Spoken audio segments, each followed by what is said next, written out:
ನಾನು ಅವ್ರನ್ನ ಮೀಟ್ ಮಾಡಿದ್ದು 2023 ದ ಬೆಸ್ಟ್ ಮೂಮೆಂಟ್ ಅಂದ್ರೆ ಅವ್ರನ್ನ ನಾನು ಮೀಟ್ ಮಾಡಿದ್ದು ಸೆಲೆಬ್ರಿಟಿ ಶೋ ಅಲ್ಲಿ ಮೀಟ್ ಮಾಡಿದೆ.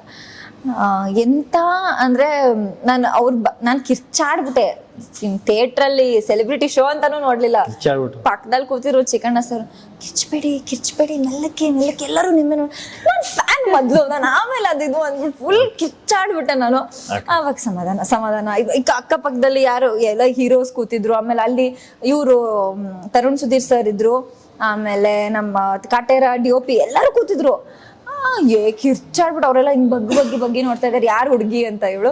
ಸೊ ಅದಾದ್ಮೇಲೆ ಸರ್ ಸಿಕ್ರು ಶೋ ಆದ್ಮೇಲೆ. ನಾನು ನಿಮ್ಗೆ ಹೇಳೋಷ್ಟು ದೊಡ್ಡ ವ್ಯಕ್ತಿ ಅಲ್ಲ, ಬಟ್ ನನಗೆ ತಡ್ಕೊಳಕ್ ಆಗ್ತಿಲ್ಲ, ಸಿಕ್ಕಾಪಟ್ಟೆ ಚೆನ್ನಾಗಿ ಮಾಡಿದೀರಾ ಸರ್. ನನಗೆ ಕೊನೆಯದಾಗಿ ನನ್ ಅತ್ತೇ ಬಿಟ್ಟೆ. ನನ್ಗೆ ಅವ್ರ ಹತ್ರ ಮಾತಾಡುವಾಗ ನನ್ ಕಣ್ಣೆಲ್ಲ ಫುಲ್ ನಮ್ಮಾಗೋಗಿತ್ತು. ಅವರು ನನ್ ಬೆನ್ ತಟ್ಬಿಟ್ಟು ನೆನ್ಪಿದೆ ಕಂದ 26 ಅಂತ ಅಲ್ಲ ಹೇಳಿದ್ರು ನನಗೆ. ಆಮೇಲೆ ನನಗೆ ಅವ್ರು ಹೇಳಿದ್ ಒಂದೇ ಒಂದು, ನಾನು ಲೈಟ್ ಬಾಯ್ ಆಗಿ ಬಂದಿದ್ದೆ. ಲೈಟ್ ಬಾಯ್ ಆಗಿ ಬಂದು ಇವಾಗ ನಾನು ಈ ಮಟ್ಟಕ್ಕಿದ್ದೀನಿ. ನೀನು ಅವ್ರ ಕಾಮಿಡಿಯನ್ನು ಹೀರೋ ಆಗ್ಬೇಕು ಅಂದಾಗ ನೀನ್ ಬೆಂಬಲವಾಗಿ ಹೀರೋಯಿನ್ ಆಗಿ ಬಂದಿದ್ಯಾ, ಅದು ಯಾರು ಮಾಡಲ್ಲ. ನೀನು ತುಂಬಾ ಒಳ್ಳೆ ಡಿಸಿಷನ್ ಮಾಡಿದ್ಯಾ. ನನ್ನಂತವ್ರನ್ನ ಇವಾಗ ನಾನ್ ಲೈಟ್ ಬಾಯ್ ಆದಾಗ ನನ್ಗೆ ಯಾರೋ ಒಬ್ರು ಅಲ್ಲಿ ಸಪೋರ್ಟ್ ಮಾಡಿದಕ್ಕೆ ನಾನು ಈ ಲೆವೆಲ್ಗೆ ಬೆಳೆದಿದ್ದು.